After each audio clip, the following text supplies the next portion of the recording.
নেওয়া লাগে। আব্বর নিয়ে মারা গেলে ওই বলি যুদ্ধে প্রশিক্ষণ দিতে হবে না, অস্ত্র হাতে নিতে হবে না, কথা বলেন না। হ্যাঁ, এখন প্রশিক্ষণ আবার যখন যুদ্ধ চলে, গোলাগুলি হয়, বোমা পড়ে, তখন আতঙ্কে আতঙ্কে প্রশিক্ষণ হবে না। এজন্য প্রশিক্ষণের জন্য লাগে নিরাপদ পরিবেশ। বলেন প্রশিক্ষণের জন্য কি লাগে? এই জন্য রমজান মাসটি করছে আল্লাহ তাআলা নিরাপদ, প্রশিক্ষণের জন্য অনুকূল। এই জন্য রমজানের যখন চাঁদ উঠবে, কি উঠবে বলেন? চাঁদ উঠার সঙ্গে সঙ্গে আল্লাহ তাআলা ফেরেশতার বাহিনী দ্বারা সমস্ত ইবলিসের বাহিনীর পায়ের মধ্যে শিকল লাগায় পুরা ব্যাটালিয়নকে জেলের মধ্যে বন্দী করে ফেলবে। রমজান মাসে ইবলিসের পুরা ব্যাটালিয়ন থাকবে জেলে। কোথায়? এখন মাঠে শত্রু আসেনি, আছে একজন, তার নাম হলো নফস। নফস হলো ঘরের শত্রু, ইবলিসের বাহিনী হলো বিদেশি শত্রু।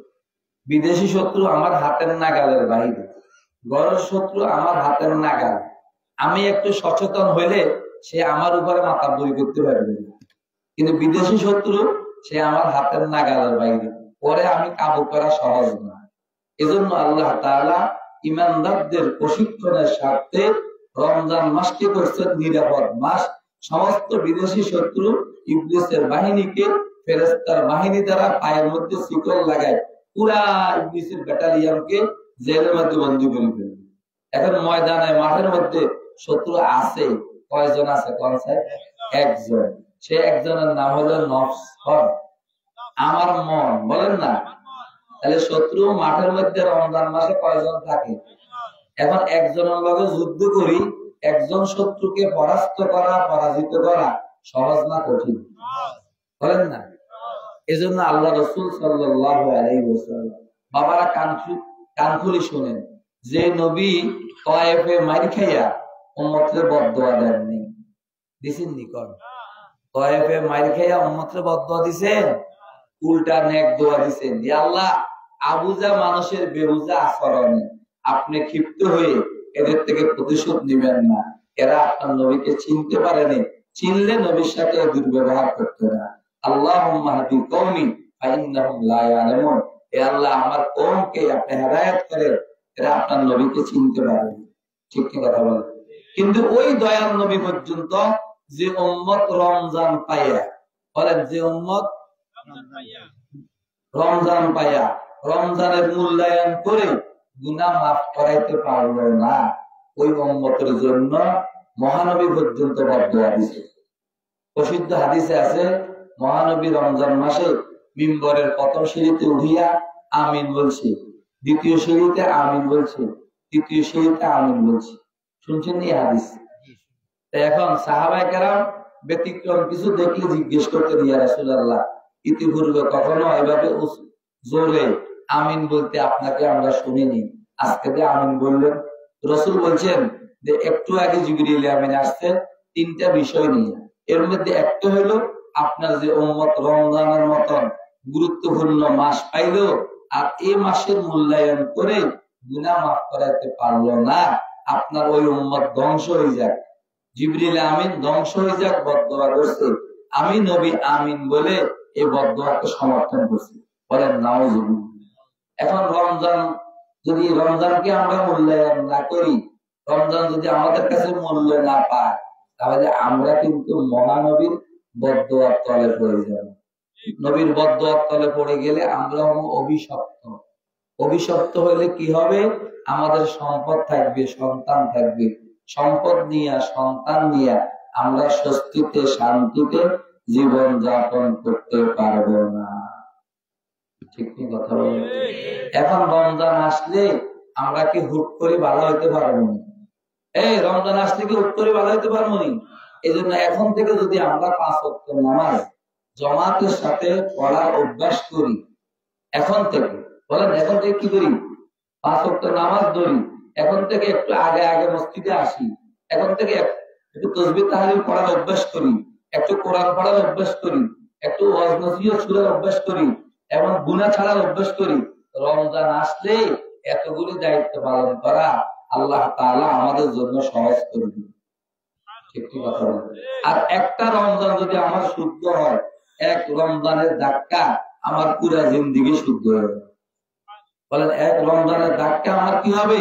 পুরা জিন্দিগি শুদ্ধ হয়ে যাবে। আল্লাহু আকবার। এখন খেয়াল করেন, রমজান মাস ঈমানদারদের জন্য প্রশিক্ষণের মাস। বলেন, কিসের মাস? রমজানের 3টা প্রশিক্ষণ হয়, বিশেষভাবে 3টা প্রশিক্ষণ হয়। কটা? আমার কথা বুঝতেছেন? এ বাবারা কথা বলেন আমার লগে। রমজানে 3টা প্রশিক্ষণ হয়। কটা? 1 নম্বর, কপালে সেজদার প্রশিক্ষণ। কপালে সেজদা লাগাইবার কি হয়? রমজান মাসে তারাবির নামাজ আছে। তারাবির নামাজ কয় রাকাত? 20 রাকাত।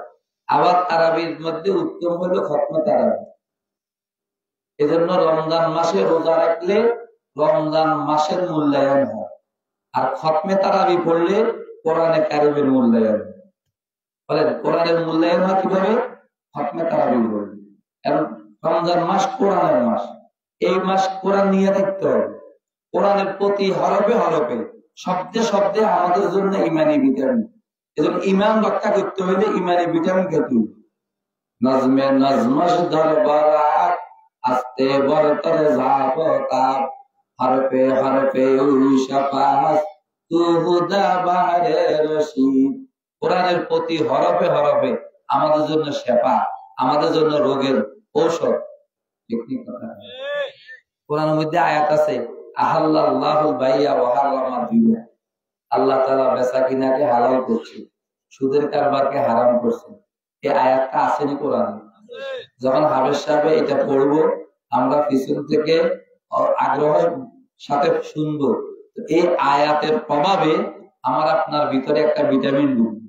কি ভিটামিন? এই ভিটামিন ঢুকি ব্যবসার প্রতি আগ্রহ আসবে, সুদের প্রতি ঘৃণ আসবে।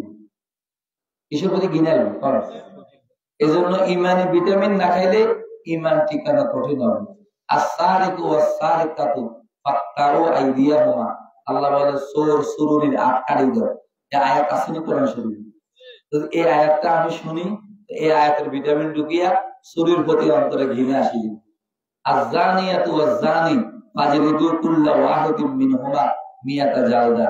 জিনাকারিনী নারী, জিনাকার পুরুষ অবিবাহিত হইলে 100 বেত তাগা, বিবাহিত হইলে পাথর মেরে শেষ করে দেয়। এই আয়াতটা যখন আমরা শুনবো, এই আয়াতের ভিটামিন ঢুকিয়া এই জিনা ব্যভিচারীর প্রতি অন্তরে ঘৃণা আসি। আর ঘৃণ আসলে তো বান্দা স্বেচ্ছায় স্বতঃস্ফূর্ত ভাবে অন্যায় কাজ রাখতে হবে। ঠিক ঠিক কথা বলেন। ইন্নামাল খামরু ওয়াল মাইসিরু ওয়াল আনসারু ওয়াল আজলামু রিজসুম মিন আমালিশ শাইতান।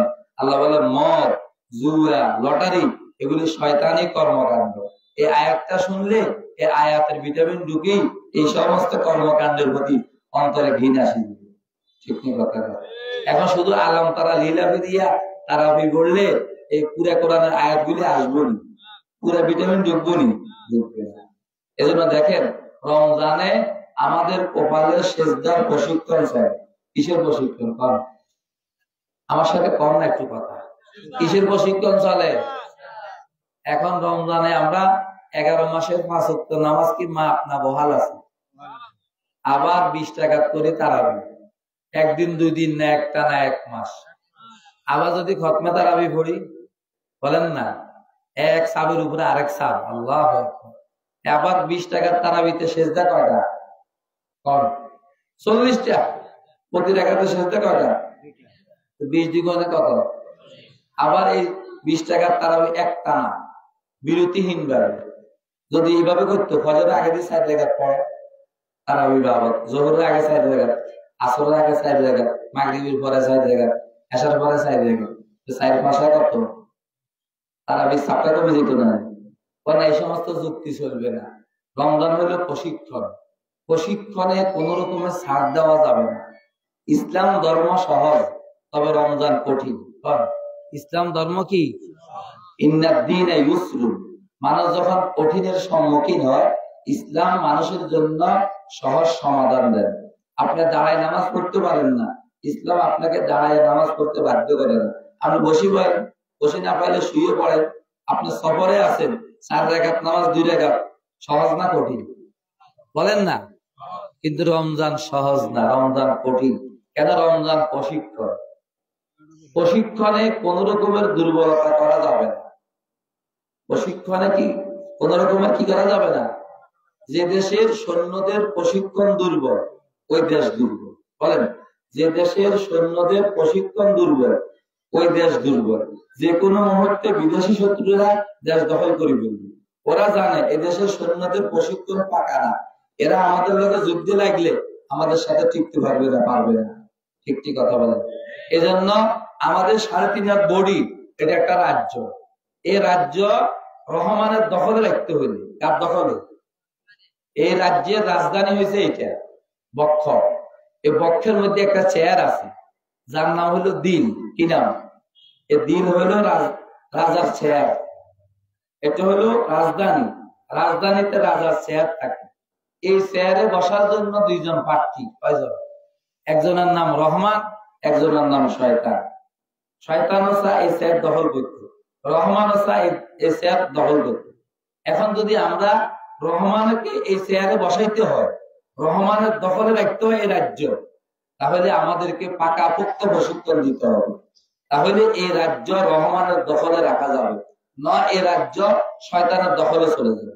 আর শয়তান যদি এই চেয়ারে বসে, এমন কোন শয়তানি কর্মকাণ্ড নাই যেটা সে আমার অঙ্গ প্রত্যঙ্গ দিয়ে করাই আনা ছাড়বে। আর যদি রহমান আমার চেয়ারে বসে, তাহলে আমার দেহের প্রত্যেকটা অঙ্গ পরিচালিত হবে রহমানের মর্জি মতো। আমার চোখ দেখবে রহমানের মর্জি মতো, আমার কানে শুনবে রহমানের মর্জি মতো, আমার জবানে বলবে রহমানের মর্জি মতো। ঠিক না কথা?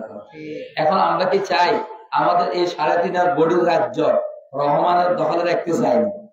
তাহলে আমার নাম হবে ইবাদুর রহমান, আর ইবাদুর রহমানের ঠিকানা জান্নাত। আর না হবে ইবাদুর শয়তান, ইবাদুর শয়তানের ঠিকানা জাহান্নাম। মানে আমরা কি রহমানের বান্দা হইতে চাই না শয়তানের বান্দা হইতে চাই? রহমানের বান্দা হইতে হলে এই রাজ্য রহমানের দখলে রাখতে হবে। রহমানের দখলে রাখতে হলে আমাদেরকে পাকা পোক্ত প্রশিক্ষণ দিতে হবে। এজন্য প্রশিক্ষণে কোন রকমের কি নেই, ছাড় নাই, দুর্বলতা নাই। দুর্বলতা করলে সৈন্য দুর্বল, সৈন্য দুর্বল হলে দেশ ঠিকানা যাবে না। কথাগুলো কি বুঝতেছেন নি আপনারা?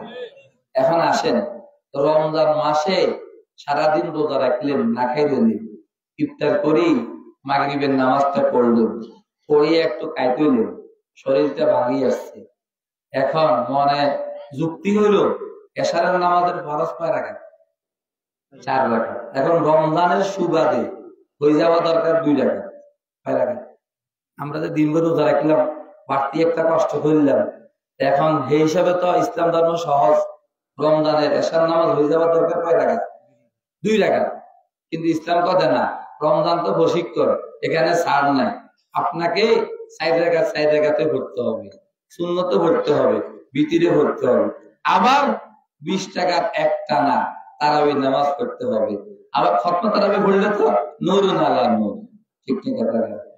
এখন এই 20 টাকার হাড় ভাঙ্গা খাটুনি, কি বলেন না, হাড় ভাঙ্গা 20 টাকাতে সেজদা কয়টা? 40টা। মারে মা, 5 ওয়াক্ত নামাজে বহাল, সারাদিন না খাই থাকা রোজা, আবার 40টা বাড়তি সেজদা, আবার লম্বা লম্বা সময় খায় রয়েছে। কি কর একবার সৈন্যদের প্রশিক্ষণ পড়া হইতেছে কিনা কর না? আরে কথা কর না, সেনাবাহিনীর কি প্রশিক্ষণ, এর থেকে বড় প্রশিক্ষণ চলছে। এখন এই তারাবির নামাজ 1 দিন 2 দিন না একটানা 1 মাস কর না? আমাকে বলেন, একটা কঠিন কাজ বারে করতে করতে কঠিন থাকে না সহজ হয়? ভাই সাইকেল চালাতে পারতাম না, আজকে 2 দিন প্রশিক্ষণ দিছি, একটু একটু হাতায়, সারা 2 দিন দিলে পুরো ক্লিয়ার হয়ে যাবে। ঠিক কথা। এখন যে লোকটা এই 1টা মাস 5 ওয়াক্ত নামাজও ঠিক রাখছে, রোজাও রাখছে, আবার 20 টাকা করে নিয়মিত তারাবির নামাজ পড়ছে, খতমা তারাবি পড়ছে বা সূরা তারাবি পড়ছে, আবার 20 টাকার নামাজে 40টা করে সেজদা দিছে বাড়তি। বলেন এই লোকটার জন্য পরবর্তী 11 মাস 5 ওয়াক্ত নামাজ পড়া কঠিন থাকবে না সহজ হবে? বলেন না, যে সারাদিন না খাই থাকি, 20টা 40টা সেজদা করছি বাড়তি। এখন তো আল্লাহ তাআলা বলবেন না তুমি একটানা 20 টাকা পড়ো, এখন দেখবে গেয়াবে অল্প অল্প ছোট্ট ছোট্ট সূরা দিই। ঠিক ঠিক কথা। যে লোকে সারাদিন না খাই থাকি, 5 ওয়াক্ত নামাজ বহাল রাখি, 20 টাকা করে তারাবির নামাজ পড়ছে, এই লোকের জন্য পরবর্তী 11 মাস 5 ওয়াক্ত নামাজে হাজিরা দেওয়া কোনো ব্যাপারে না, একেবারে সহজে দিবি। এখন আমরা রমজান বুঝি না, এই জন্য রমজান চলে গেলে নামাজ কালাম শেষ। রমজানে কিছু টুকটাক করলো, রমজান গেলে আর মসজিদের লোক জোড়া। ঠিক ঠিক কথা। এখন রমজান আসতেছি নি কর, এখন থেকে আমরা তৈরি নিতে হবে যে পরীক্ষামূলক জীবনের একটা রমজানকে রমজান মতন আমরা মূল্যায়ন করি। দেখবেন ইনশাআল্লাহ আমার পুরা জিন্দিগি এক রমজানের ধাক্কা, পুরা জিন্দিগি আমার সন্দেহ হয়ে যাবে। এখন অনেকে বলে হুজুর নামাজ তো পড়ি, হুজুর নামাজ তো পড়ি, ফজরের নামাজটা পড়তে পারি না। ঠিক নেই? অনেক ভালো ভালো মুসল্লি আছে ফজর নামাজ পড়তে পারে না, আছে নাকি বল? হ্যাঁ দেখেন, ফজরের নামাজ নয়, তাহাজ্জুদের নামাজও ছুটবে না। রমজান মাসে আমরা সেহরি খাইনি, সেহরি খাননি। সেহরি খাওয়া ফরজ না, ওয়াজিব না, সুন্নতে মুআক্কাদাও না, সুন্নতে জায়েদা, মুস্তাহাব। সেহরি না খাইলে রোজা হইতো না, এটা না, নিয়ত করলে রোজা হইব। সেহরির মান কি? ফরজ ওয়াজিব, সুন্নত না, মুস্তাহাব, কি কর না। কিন্তু নবী উম্মতকে সেহরি খাওয়ার জন্য উৎসাহিত করছে, উম্মত সেহরি খাও। নবী জানে আর উম্মত দুর্বল, সেহরি না খায় রোজা রাখলে আরো ভাঙি পড়বে। তাসাহহারু ফাইন্না ফিস সুহুরি বারাকা, উম্মত রোজা রাখো, সেহরি খাও, সেহরির মধ্যে বরকত। কোন সেহরির মধ্যে কি? আসলে সেহরি খাওয়া উদ্দেশ্য না, আমরা হইলাম খানা দেখলে ফানা। কোন একটু বানিয়ে আছে বানিয়ে, আমরা হইলাম খানা দেখলে কি কন, এই কথা কন না, খানা দেখলে ফানা, যেখানে খানা আছে সেখানে আমি আছি। ঠিক নি কথা কন? এই জন্য এখন আমগরে খানা দেখাই গুমুত্তন উড়াইব, সেহরির খানা দেখাই কি করব, উড়াইব। কিন্তু যে টাইমে সেহরিটা খায় ওইটা হলো তাহাজ্জুদের টাইম। উদ্দেশ্য খানা নয়, উদ্দেশ্য আমার উম্মত যেন খানার টানে উড়ি, আগে পরে 2-4 জায়গা তাহাজ্জুদ পড়ার অভ্যাস করে। খানার টানে উড়ি, আগে পরে 2-4 জায়গা বলেন না তাহাজ্জুদ পড়ার কি করে। এখন যদি 1 মাস উম্মত যদি খানার টানে উড়ি 2 জায়গা 4 জায়গা কি করতে পারে, তাহাজ্জুদ করতে পারে, আশা করা যায় পরবর্তী 11 মাস আমার এই উম্মতের কপাল থেকে তাহাজ্জুদের সিজদা ছুটবে না, ফজরের সিজদা তো দূরের কথা। ঠিক কি কথা? যার তাহাজ্জুদ ছুটে না তার ফজর ছুটে কিভাবে? এজন্য রমজান বুঝি না, যে কারণে আরো কি হয়ে যায়, ফজর ছুটে যায়। ঠিক কি কথা? রমজানে কি প্রশিক্ষণ দেয়? কপালের মধ্যে সিজদার প্রশিক্ষণ। কিসের? এটা বুঝাইছেন? আরেকটা বুঝেন, মানুষ গুনাহ করে গায়ের বলে, গুনাহ করে গায়ের বলে, আমার সাথে কর না, গুনাহ করে গুনাহ ছাড়ে মনের বলে, গুনাহ ছাড়তে মনের বল লাগে। কোন গুনাহ ছাড়তে কি লাগে? মনের বল মানে সাহস। মনের বলটা কি? রমজানে রোজা রাখি, বিড়ি খান যায় না। এখন যে লোকে দিনের মধ্যে 5 প্যাকেট খায়, সেই লোকে আজকে হুরা দিনে একটা বিড়ি একবার টান দিতে পারে না। আচ্ছা নি কথা? এখন যে পুরা দিন 12 ঘন্টা 14 ঘন্টা দেন সে বিড়ি খাইলো না, সে কি মরি গেছে? তাহলে কি বুঝে গেছে? বিড়ি না খাইলে কেউ মরে না। এই বিড়ি না খাইলে কি তার জ্বলন্ত প্রমাণ, আমি তো আজকে 13 ঘন্টা খাই না, হয়তো মরবো। কথা কর। আল্লাহ তাআলা বলে তোমারে দিনের বেলা বাঁধছি, আমি রোজা দিয়া তোমারে বিড়ির তুন বাঁধছি, খানার তুন বাঁধছি।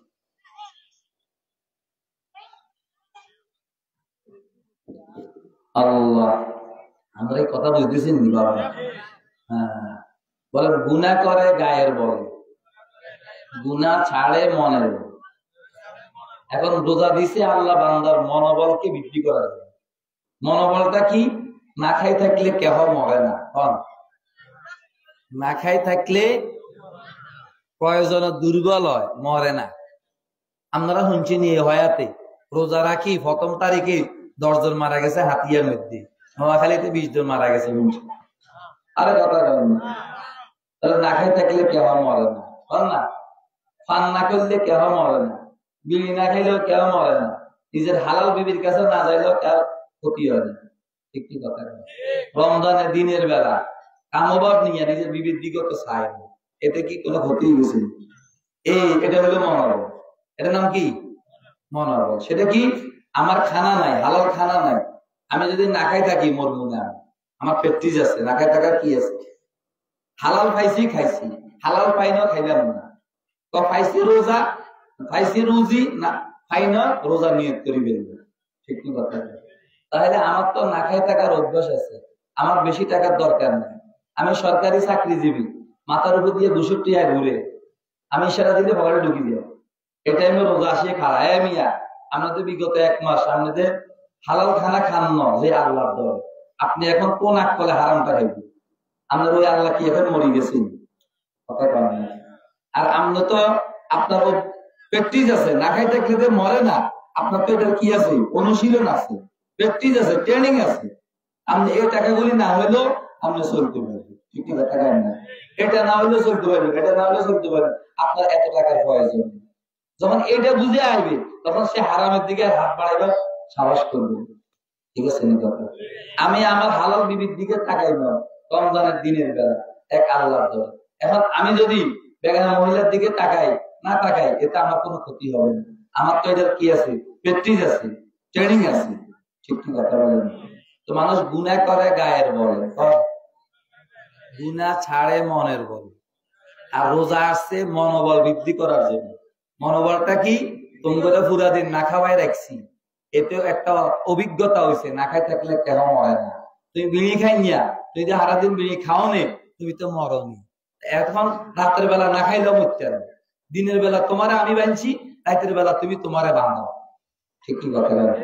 তাহলে দেখবে 1 মাস যদি বানতে পারো আর কানতে পারো, তোমার মনের থেকে বিড়ির প্রতি ঘৃণা আসি যাবে, তখন স্বেচ্ছায় বিড়ি খেলা ছাড়তে পারবে না, বুড়ো হয়ে ছাড়তে পারবে না। ঠিক কি কথা? বলেন, মানুষের মন হলো শিশুর মতো। তার মতো শিশু 2 বছর দুধ খাইছে, কত বছর দুধ খাইতে খাইতে কি দুধের প্রতি বিরক্তি আছে না আরো লোভ বাড়ছে? না, কোন শিশু কি স্বেচ্ছায় মায়ের দুধখানা ছাড়ি দেয়? শিশু কথা কয় না, আর সকালে এটা খাওয়া, দুপুরে এটা, রাত্র এটা, এরা আপেল কমলা সব খাই ফেলা দিয়েছে, আমি আর খামো না এটা, এভাবে জিদ করি মার দুধখানা ছাড়ি দিছি। বরং হেরে জোর করি তো ছাড়ানো যায় না, শিশুরে কৌশল করি দুধ ছাড়াই করেছে। মা দুধের মধ্যে তিতা লাগাই দিছে, বলাকার আছে দাদির কাছে, কাঁদতে কাঁদতে হবাইতে পুরা বাড়ির সবাই কাঁদছে, কিন্তু কেউ শিশুর পক্ষে সুপারিশ করে না। এরা আল্লাহ দেওয়া দুধে না আরো কদিন খাবার দিই না, এরকম জুলুম করে স্কিল লেগে একথা কইছি। সবাই জানে আজকে যদি একটা ছাড় দেয় এত বুড়া হয়ে মার দিচ্ছে।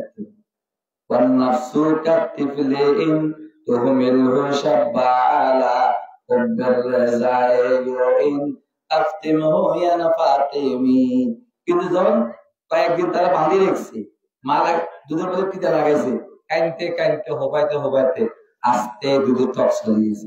এখন যদি মা কয় আয় খাইবি নি এত করবে ইস ইস ইস। হ্যাঁ, ঠিক এভাবে যদি মানুষ কিছুদিন, আমার ভিতরে যে অন্যায় আছে, অন্যায় তো কিছুদিন আমি নিজেকে দূরে রাখি আর কাঁদি, আস্তে মনের থেকে ওই অন্যায়ের প্রতি ঘৃণা আসে। এই রোজা ফরজ করছে আল্লাহ তাআলা আমাদের এভাবে মনোবল বৃদ্ধি করার জন্য। তো বলেন, রমজানে 1 নম্বর প্রশিক্ষণ হলো কপালের সেজদা লাগাইবার প্রশিক্ষণ। 2 নম্বর বলেন পেটে হালাল খাবার ঢুকাইবার প্রশিক্ষণ। রমজানে দিনের বেলা, রমজানে দিনের বেলা পেটে ক্ষুধা আছে, ঘরে হালাল খানা আছে, আমি যদি পেট ভরি খেয়ে নি, আমার ঘরে আমার বিবিও কেউ পাবে না। ঠিক কথা? কিন্তু এরপরে কেউ খায়নি, সবাই জানে, কেউ না দেখো আল্লাহ তার দিকে চায় আছে। রোজার পুরস্কার দিব কি? তো যে দিব ওনার তো আমি ফাঁকি দিতে পারবো না। যিনি আমাকে রোজার পুরস্কার দিবে তাকে তো আমি ফাঁকি দিতে কি পারবো না। দুনিয়ার মানুষকে ফাঁকি দিলে লাভ হবে কি? এরা তো আমাকে পুরস্কার দিবে। ঠিক কি কথা বলে? তো আল্লাহ তাআলা বলে, রোজার 1 মাস তুমি আমাকে সামনে রাখছো। কাকে? আমাকে সামনে রেখে জীবনটা পরিচালনা করছো, আমার দরে তুমি হালালকে ছেড়ে দিছো। আমি আল্লাহ চাই বাকি 11 মাস যেন তোমার সামনে আমি থাকি, আমার ভয়ে তুমি যেন হারামকে পরিহার করো। ঠিক কি কথা বলে? এই জন্য কিছু যদি মানুষ সাময়িক ভাবে হালালকে বর্জন করতে পারে, সাময়িক ভাবে স্থায়ী ভাবে হারামকে বর্জন করা তাদের জন্য সহজ হয়ে যাবে। রমজানের 1 মাস যদি আমরা হালালকে বর্জন করতে পারি আল্লাহর ভয়ে, তাহলে বাকি 11 মাস হারামকে বর্জন করা আল্লাহ পাকের ভয়ে আমাদের জন্য কি হবে? সহজ হয়ে যাবে। 2 নম্বর, রমজান বান্দার চোখের মধ্যে পর্দা লাগে। 3 নম্বর, চোখের মধ্যে কি লাগে? পর্দা। পর্দা কর না। রমজানে দিনের বেলা কামভাব নিয়ে নিজের বিবির দিকে তাকাই না, আর ভয়ে। তাহলে এখন আমি অন্য পর মহিলার দিকে, বেগানা মহিলার দিকে আমি কেন তাকাবো? আমি তো আমার হালাল বিবির দিকে তাকাই না আল্লাহর ভয়ে। ঠিক কি কথা বলেন? এখন যে ব্যক্তি আল্লাহর ভয়ে হালাল বিবিকে পরিহার করছে, এ লোকের জন্য হারাম পরিহার করা সহজ হয়ে যাবে। আল্লাহ আমাদেরকে রমজানকে মূল্যায়ন করার তৌফিক দান করে। সারা দুনিয়ার মানুষ যদি আমরা রমজানের মূল্যায়ন না করি, রমজানের মূল্য বিন্দু পরিমাণ কমবে না, কিন্তু আল্লাহ তাআলার নিকট আমরা পাগল সাব্যস্ত হয়ে যাব। দামি বস্তুকে যারা দাম দেয় না, দামি বস্তুকে তারা পাগল সাব্যস্ত হবে, আর দামি বস্তুর দাম কমে না। আপনাকে 1 টুকরা স্বর্ণ দিলাম, কি দিলাম? আপনি স্বর্ণ নিয়ে ওই টয়লেটের ট্যাঙ্কির মধ্যে ফেলা দিচ্ছেন। এই লোকটার মানুষ জ্ঞানী করবে না পাগল করবে? লক্ষ টাকার স্বর্ণ ফালাইলে কোথায়? আরেকজনের বুদ্ধি করে ট্যাঙ্কির তুলি 2 বাজারে দিচ্ছে বিক্রি করতে। এখন ট্যাঙ্কিতে নিক্ষিপ্ত হইবার আগে তার যে দাম ছিল, ট্যাঙ্কি থেকে উঠাইবার পরে একই দাম। ঠিক কি কথা? তাহলে স্বর্ণের দাম কমে না, কিন্তু যে লোকটা স্বর্ণের ট্যাঙ্কির মধ্যে ফেলছে, এই লোকটারে মানুষ পাগল ছাড়া ভাড়া করতে। রমজানে যদি আমরা মূল্যায়ন না করি, রমজানের দাম কমবে না, কিন্তু আমরা আল্লাহর দরবারে পাগল সাব্যস্ত হয়েছি। এখন রমজান আসলে তো হুট করি এতগুলি কাজ আমরা আঞ্জাম দিতে পারবো না। এই জন্য এখন থেকে রজব মাস নেকির সারা লাগাইবার মাস। রজব মাস কিসের মাস? নেকির সারা লাগাও। শাবান মাস নেকির সারার গোড়ায় চোখের ফানি দিয়া এটাকে কি করে? পরিচর্যা করো। রমজান শুরু হবে আর ফসল কারি কারি গোলা ভর্তি করবে। রমজান শুরু হবে মানে ফসল কারি কারি আমরা কি করব? গোলা ভর্তি করবো। আল্লাহ আমাদের বোঝার তৌফিক দান করে। আসেন রজব মাসে আল্লাহ আমাদেরকে বরকত দেন। বলছিলাম নি আল্লাহুম্মা বারিক লানা ফি রজব ওয়া শাবান। আল্লাহ রজব মাসে আমাদেরকে বরকত দেন। কথা গোছালে দিছি, বসে যান। হ্যাঁ, রজব মাসে বরকত দেন। কিসের বরকত? রজব মাস মহানবীর মেরাজের মাস। কিসের মাস? আমাদের নবীকে সশরীরে জাগ্রত অবস্থা, যান্ত্রিক সহযোগিতা ছাড়া আল্লাহ তাআলা এক এক মহাশূন্য, এক এক আসমান অতিক্রম করে একেবারে আপন সান্নিধ্যে নিয়ে গেছে। এই সৌভাগ্য কেবল আমাদের নবীর পক্ষে হয়েছে, আর কোন নবীর এই সৌভাগ্য নসিব হয়নি। এটা হলো মহানবীর মেরাজের মাস। কিসের মাস? নবীর মেরাজ হইলে আমার কি লাভ হয়েছে? ও মেরাজের দ্বারা আমাদের 2টা সবক। কয়টা সবক? একটা হলো ইমানি সবক, আর একটা আমলি সবক। ইমানি সবক হলো আমাদের নবী সর্বশেষ নবী, সর্বশ্রেষ্ঠ নবী। মেরাজের দ্বারা আল্লাহ প্রমাণ করছেন আমাদের নবীকে এত ঊর্ধ্বে দিয়েছেন যেখানে আর কোন পয়গম্বর নয়, জিবরিল আমিনও যাইতে পারে না। জিবরিল আমিন গেছে সিদরাতুল মুনতাহা পর্যন্ত, এর উপরে জিবরিল আমিনের উঠা নিষেধ। ঠিক কি কথা বলেন? আর ইমানের পরে সবচেয়ে বড় ইবাদত হলো নামাজ। ইমানের পরে সবচেয়ে বড় ইবাদত কি? নামাজ। এই নামাজ মেরাজ থেকে আনছে। সকল ইবাদত জিবরিল আমিনের মাধ্যমে নবীর কাছে দুনিয়াতে পাঠাইছে। আর নামাজ দিবার আগে জিবরিল আমিনকে পাঠাইয়া মহানবীকে একান্ত সান্নিধ্যে নিয়ে পাশে বসাইয়া এই নামাজের হাদিয়া এই উম্মতকে দান করছে। বলে নামাজ পড়া হয়েছে 5 ওয়াক্ত না 50 ওয়াক্ত? খেতে পারেন? নামাজ পড়া হয়েছে কয় ওয়াক্ত? কয় ওয়াক্ত পড়া হয়েছে? কেন কথা কয় না? 50। কেন? তো 50 ওয়াক্ত ভাইয়া নবী খুশি না বেজার? এ ভাই মুরব্বীরা কর না, 50 ওয়াক্ত ভাইয়া নবী খুশি না বেজার? এত খুশি কে? আমরা তো 5 ওয়াক্ত ওটাও কিয়ামত হয়ে যায়, নবী 50 ওয়াক্ত ভাইয়া খুশি কে? কোন প্রেমিক যদি প্রেমিকারে সাক্ষাতে ভাইয়া কথা বলার সুযোগ পায়, এই সুযোগ একবার ভাইয়া বন্ধ হয়ে গেলে ভালো না, বারে চালু থাকলে ভালো। এজন্য নবী চিন্তা করলেন আমার উম্মত তো আসমানে আসতে পারবে না, কিন্তু আল্লাহ যে নামাজের হাদিয়া দিছে এই নামাজের মাধ্যমে আমার উম্মত দৈনিক জমিনে দাঁড়ায়া আরশে আজিমের রবের সাথে সাক্ষাতে দৈনিক 50 বার আলাপ করতে পারবে, এর চেয়ে বড় সৌভাগ্য আমার উম্মতের জন্য আর কি হইতে পারে। এজন্য নবী খুশিতে বাগবাগ। 50 শক্ত ভাইয়া আনন্দে আত্মহারা হইয়া ফিরতেছে। পথের মধ্যে একজন নবী দাঁড়ায় রয়েছেন। ওই নবীর নাম কি? কনসাই? মুসা আলাইহিস সালাম। মুসা আলাইহিস সালাম দাঁড়ায় রয়েছে কি লেগে? মুসা আলাইহিস সালাম আল্লাহর কাছে আবেদন করছে, আল্লাহ আমাদের কথা শুনি, আমাদের দেখি না। মুসা আলাইহিস সালামের নাম হইলো কালিমুল্লাহ। কি নাম? উনি তুর পর্বতে সরাসরি আল্লাহ তাআলার সাথে 2 বার কথা বলছে। কয়বার? বলেন কথার মজা দেখাতে। কথার মজা কিসে? এখন যদি ভিডিও কল থাকে, কয় ভিডিও কল দে, ওরা কেন চাই? ঠিক কি কথা কন? হ্যাঁ, তো কথার মজা কিসে? দেখাতে। মুসা আলাইহিস সালাম তো আল্লাহ আমাদের কথা শুনি মজা লাগে, আমাদের দেখি না কলিজা জ্বলে। আল্লাহ একটু ধরা দেন, একটু দেখা দেন। রব্বি আরিনি আনজুর ইলাইক। আল্লাহ কেন লাম তারানি, দুনিয়াতে চর্মচোখে হে আমার পয়গম্বর মুসা তুমি আমাকে দেখবে। এখন যদি কোনো প্রেমিকরে কয় তোমার লগে আমার সাক্ষাৎ হবে না, তাহলে প্রেমিক বেচারা জায়গাটা আছে না, হার্ট ফেল করবে, কথা কয় না।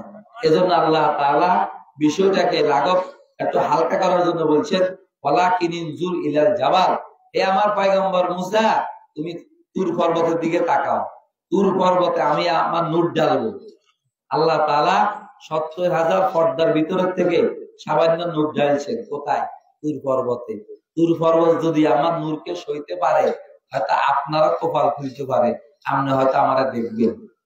কিন্তু আল্লাহ তাআলা সামান্য নূর ঢালছে, আকাশে ঠাডা বিজলির মতন আওয়াজ হয়েছে, তুর পর্বত দোষী গেছে, মুসা আলাইহিস সালাম বেহুশ হয়ে গেছে। মুসা আলাইহিস সালাম আল্লাহকে দেখছেন? কথা কন না, দেখেন। দেখার বাসনা মনের ভিতরে লালন করতেছে।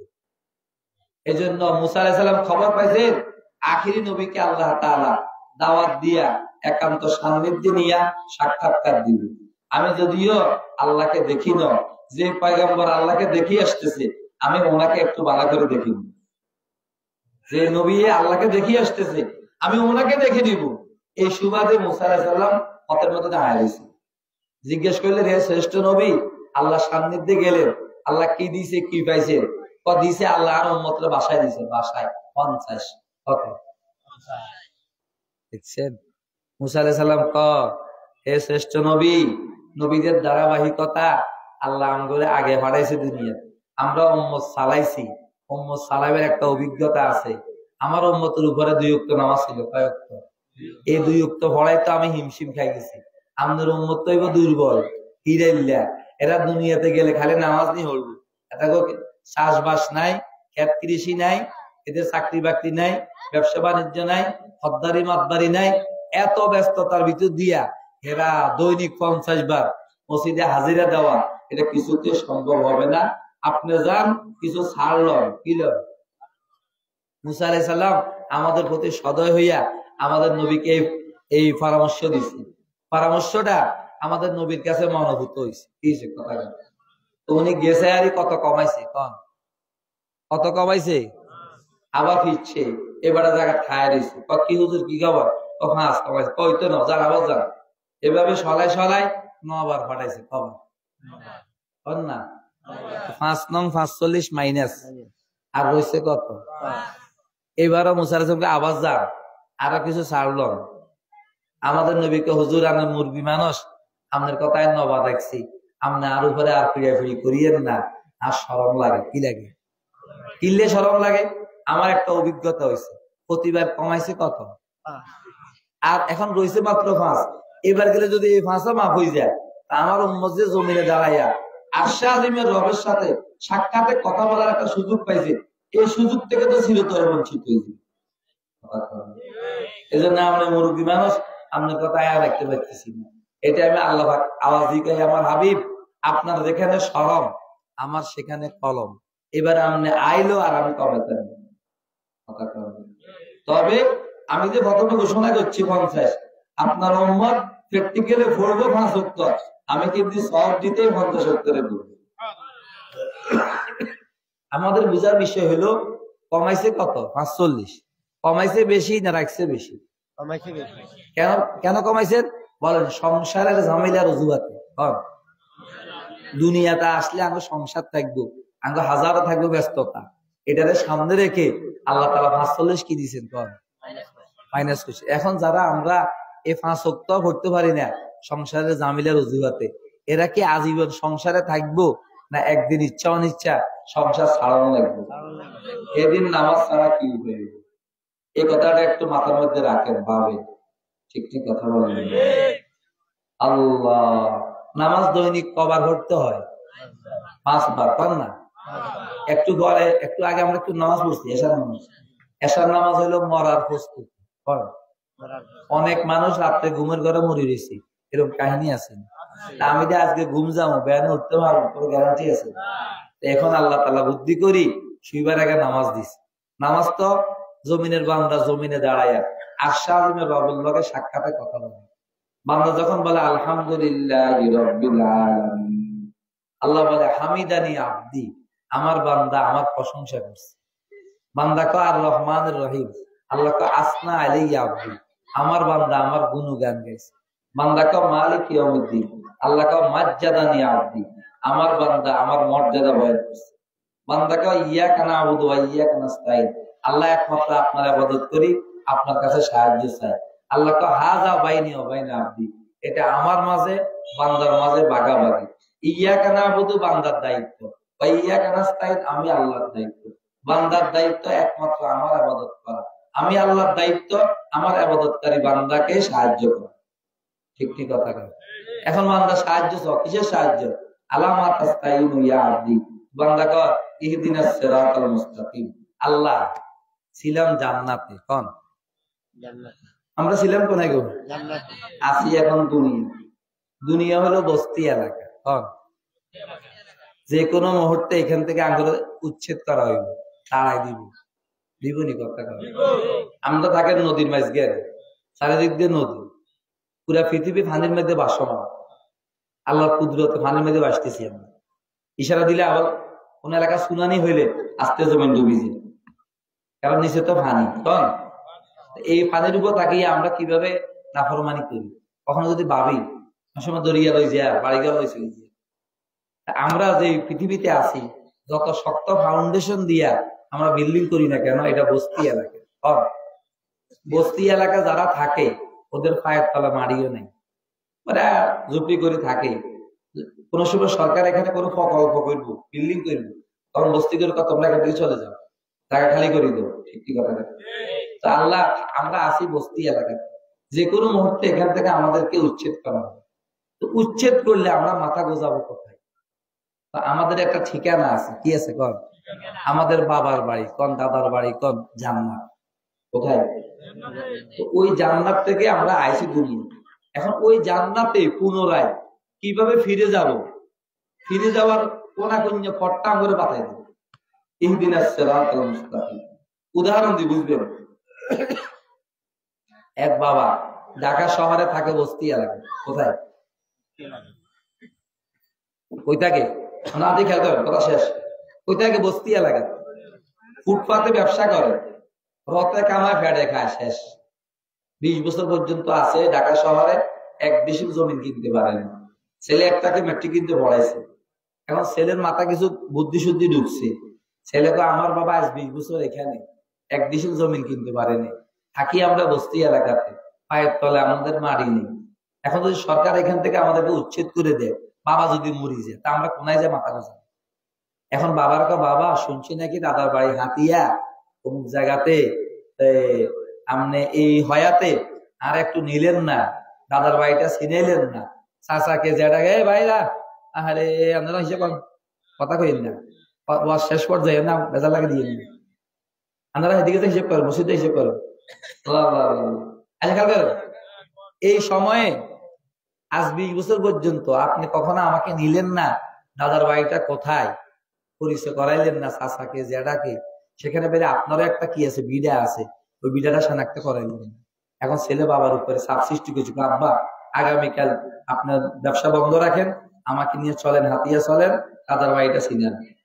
এখন এই ছেলে বাবার উপরে চাপ সৃষ্টি করি, বাবার কাজকর্ম বন্ধ করায়, বাবার লই আইসে কোথায়? হাতিয়া, দাদার বাড়ি চাইতে চাচার লগে জেডার লগে পরিচয় হয়েছে, বাবার যে বিড়ে আছে শনাক্ত করছে, এই ছেলে বুদ্ধিমান না বোকা? আরে বুদ্ধিমান না বোকা? রথ থাকতে ভদ্র বুদ্ধিমান, এত অসুবিধা নাই, থাকি বস্তি এলাকা, বাপ মরি গেলেও সমস্যা নাই, আর একটা নিজা করে মাল সামান লই চলে যাবো দাদা ভাই, আমি এখানে বিড়ে আছে, আমি ঠিকানা আছে। আমরা যে দুনিয়াতে বসবাস করি এটা তো বস্তি এলাকা, যে কোনো মুহূর্তে এখান থেকে আমরা উচ্ছেদ করবো। পাহাড়ি পাহাড় যায়গি, জমি পর জলজলা হোগি, মোহাম্মদ তখ্ত পর হোগি, আদালত পর খোদা হোগি। এই পৃথিবী লন্ডভন্ড হয়ে যাব, ইসলাম আলাইহিস সালামের সিংহে হুত্তার লগে সব তুলার মতো উঠতে থাকবে। ঠিক ঠিক কথা বলে, তখন আমরা কোথায় মাথা বুঝাবো? এজন্য সূরা ফাতিহার মাধ্যমে নামাজের প্রতি রাকাতে আল্লাহর কাছে দরখাস্ত করি, আল্লাহ আমাদের পিতৃভূমি তো জান্নাত, কোথায়? এখন যদি আমরা আব্বা আদমরে কই আমাদের কারণে তো আমরা দুনিয়াতে আসি জান্নাত, তো কেমনে কেমনে আসি আমরা, আবার কেমনে কেমনে যাবো জান্নাতে? জান্নাতে পুনরায় ফিরে যাওয়ার পথের বিবরণটা আমগরে বলে দিই। আব্বারে জিগাইলে আব্বা কইতে আসবেন, আব্বাকে আরে হারাইছে রাতের অন্ধকারে, কর না? রাতের অন্ধকারে হারান মানে চোখ বাঁধি হারান, কর না?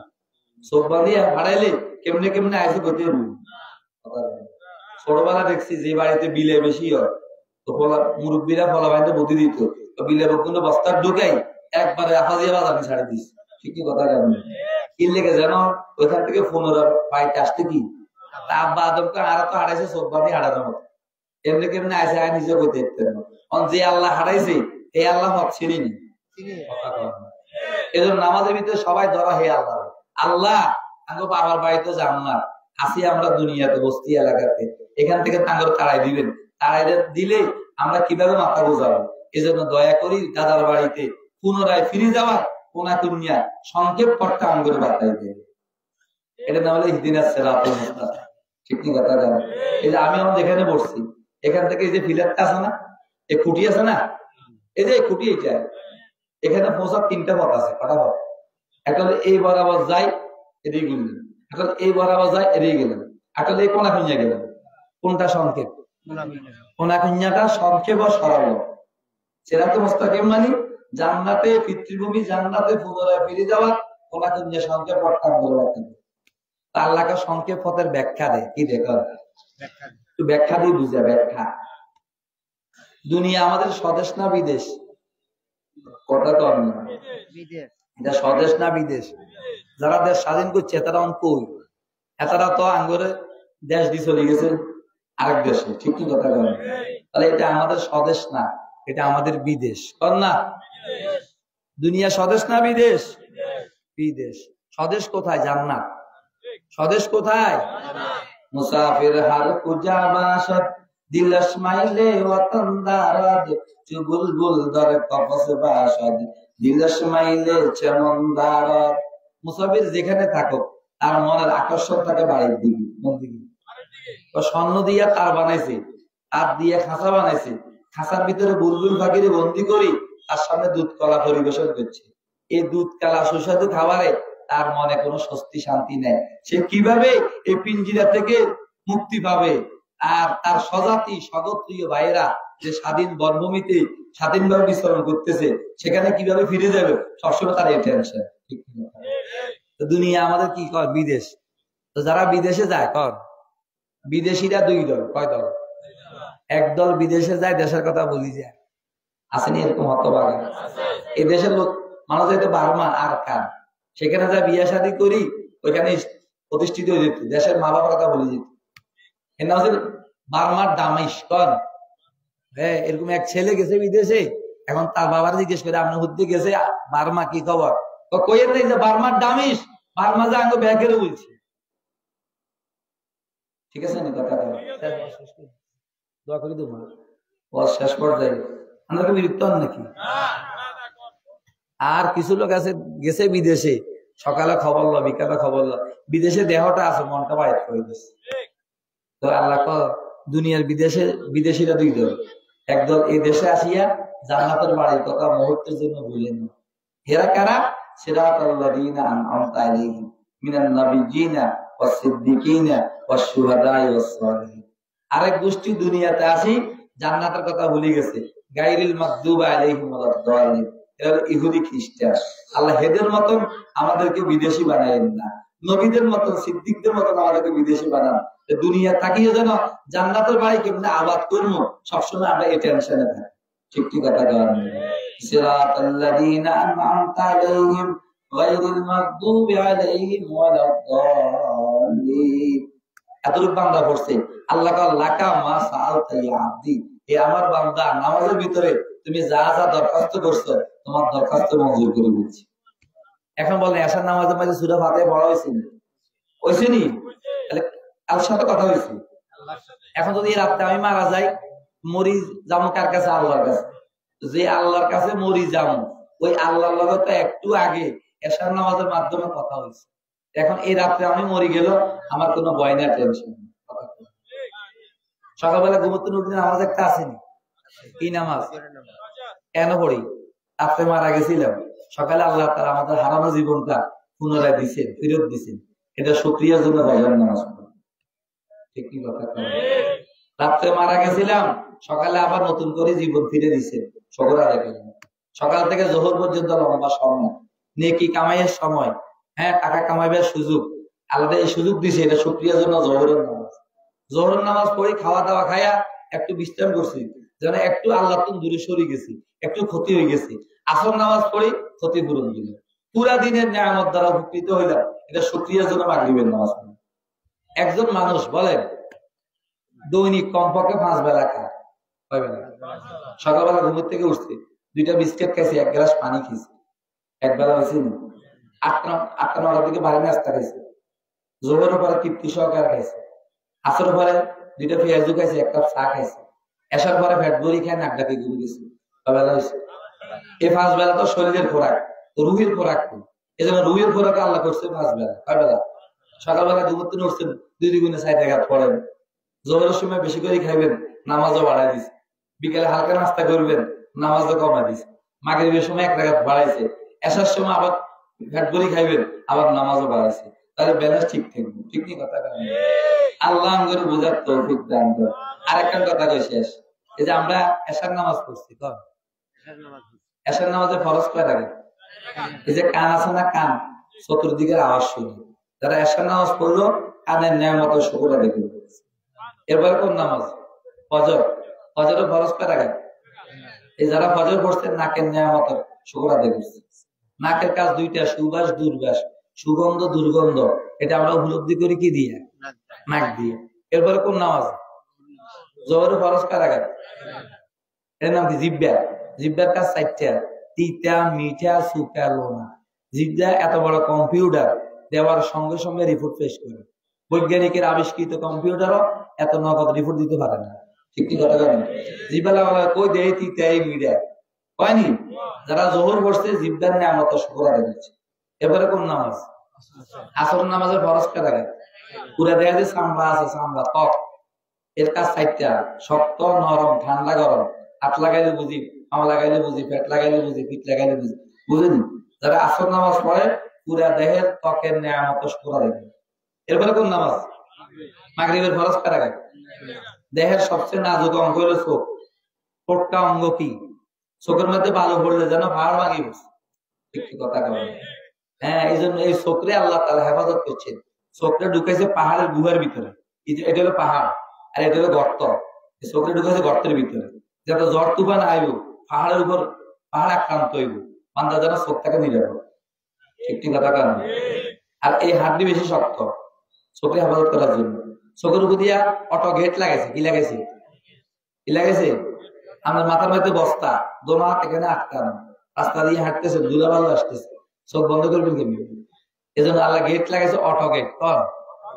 হাতি ধরি বন্ধ করা লাগবে, হাতি ধরি খোলা লাগবে না। বিসমিল্লাহ, সকালবেলা নতুন খোলা লাগবে না, গেট খোলা লাগবে না, ছাতা খোলা লাগবে না। আবার চোখের মধ্যে পানি আছে, কর চোখের মধ্যে পানি আছে, কথা কর না।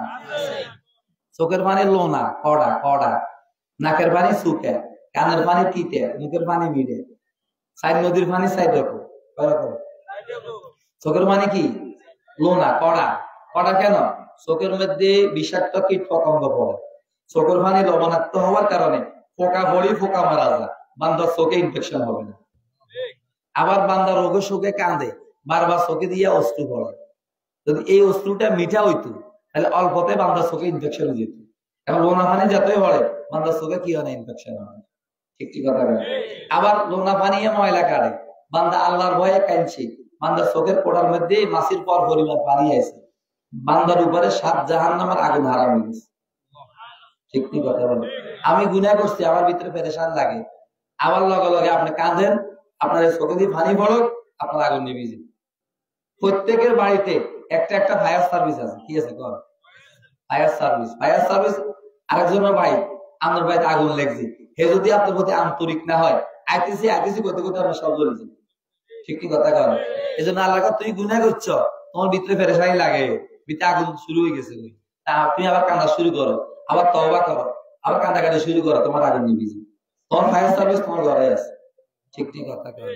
তাই এই চোখ স্বাভাবিক ভাবে 3 দিকে দেখে, সামনে, ডাইনে, বামে। এই জন্য যারা মাগরিবের নামাজ পড়ে চোখের নিয়ামতের শুকর আদায়। কি করে নামাজ পড়বো তো ইনশাআল্লাহ। আল্লাহ আমাদেরকে আমল করার তৌফিক দান করুন।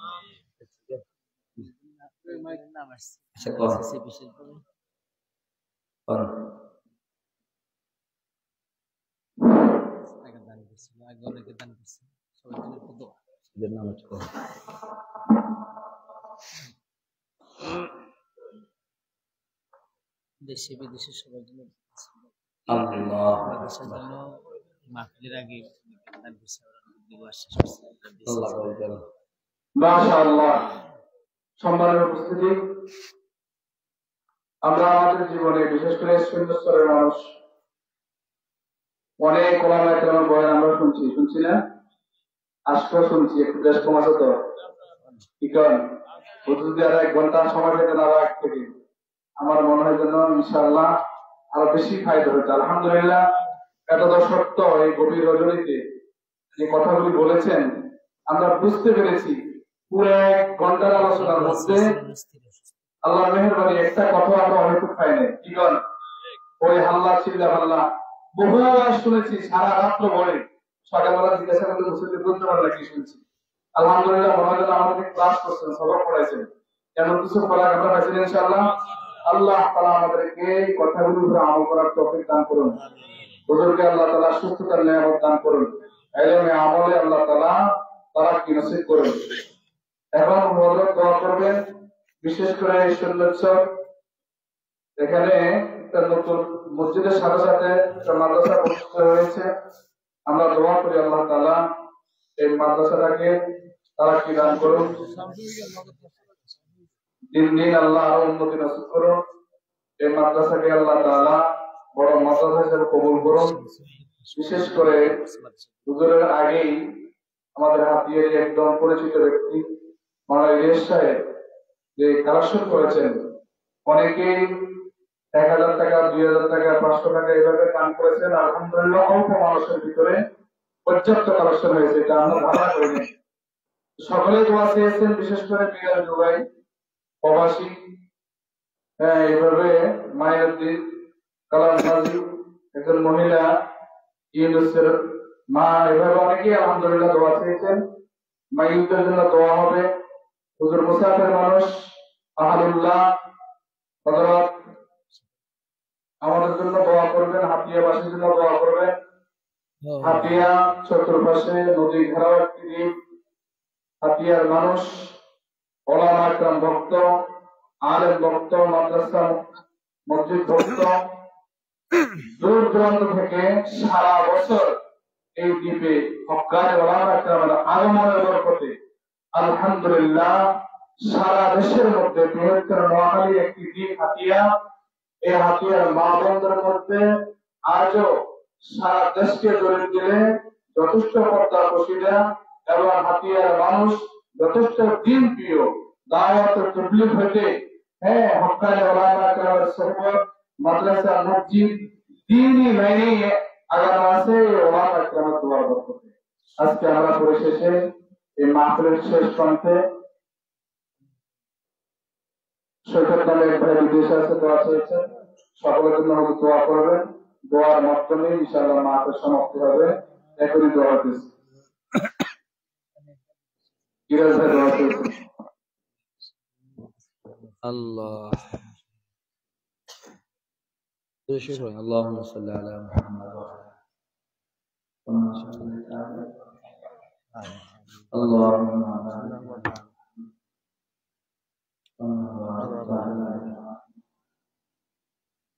মুতাহির হোসেন দৈনামিক الله الحمد لله رب العالمين الحمد لله الحمد لله الصلاة والسلام على أشرف الحمد لله الذي هدانا وما كنا لنهتدي لولا يا أول الأولين يا آخر الآخرين يا ذا القوة المتين يا راحم المساكين يا أرحم الراحمين يا أرحم الراحمين يا أرحم الراحمين يا الله দোষী অপরাধী আপনার কোলের আসামি আল্লাহ আসামি নিজেকে আদালতে হাজির করে দিয়েছে যে আসামি নিজেকে আদালতে হাজির করে তার অপরাধ অনেকটা মার্জনা হয়েছে হে আল্লাহ আমাদেরকে মাফ করে দিন হে আল্লাহ এতগুলি আপনার বান্দা এই গভীর রজনী পর্যন্ত বসে রয়েছে ঠান্ডা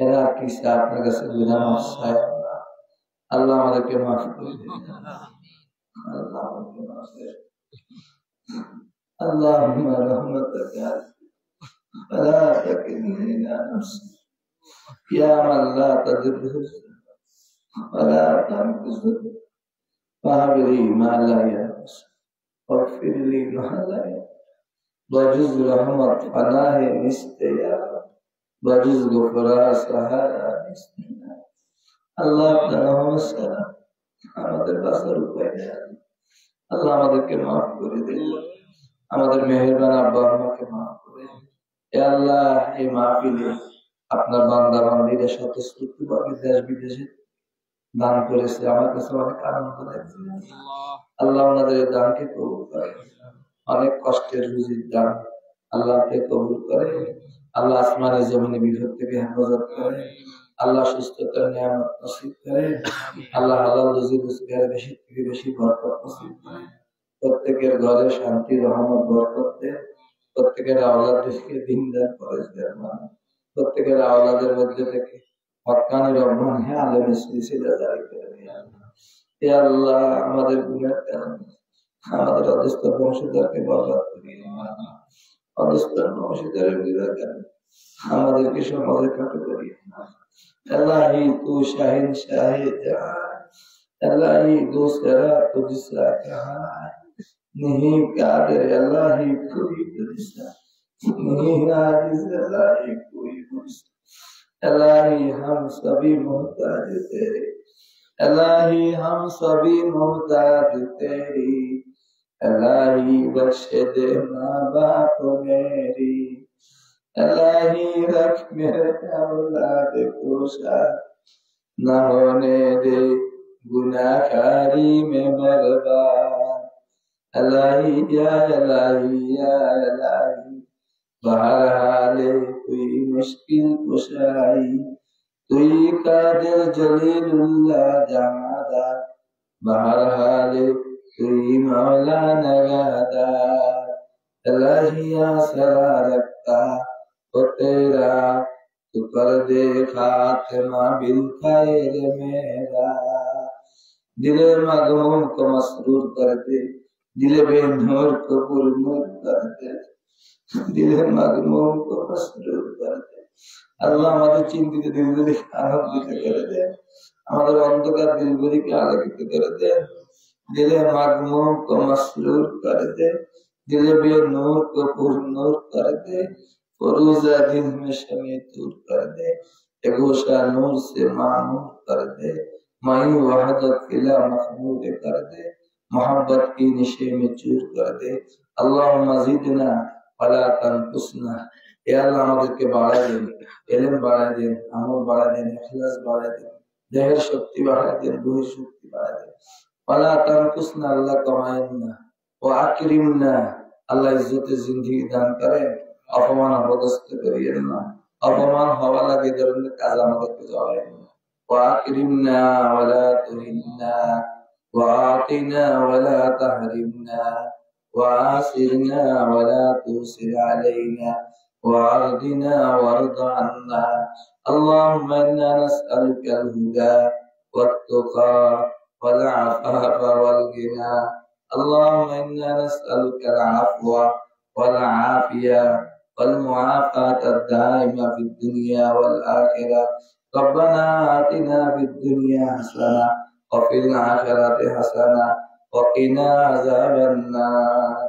ربنا هب لنا من أزواجنا وذرياتنا قرة أعين واجعلنا للمتقين إماما. رب لا تذرني فردا وأنت خير الوارثين. رب هب لي من لدنك ذرية طيبة إنك سميع الدعاء. رب أوزعني أن أشكر نعمتك التي أنعمت علي وعلى والدي وأن أعمل صالحا ترضى وأصلح لي في ذريتي إني تبت إليك وإني من المسلمين. رب إني لما أنزلت إلي من خير فقير. يا الله মাহফিলের আয়োজনকারী, শ্রবণকারী, যোগদানকারী যারা যতভাবে জড়িত প্রত্যেকের ইলমে আমলে হায়াতে বরকত দান করে। এলাকার মুদ্দেগানদের কবর আযাব মাফ করে দিন আল্লাহ। জিন্দেগানদেরকে হেদায়েত নসিব করেন।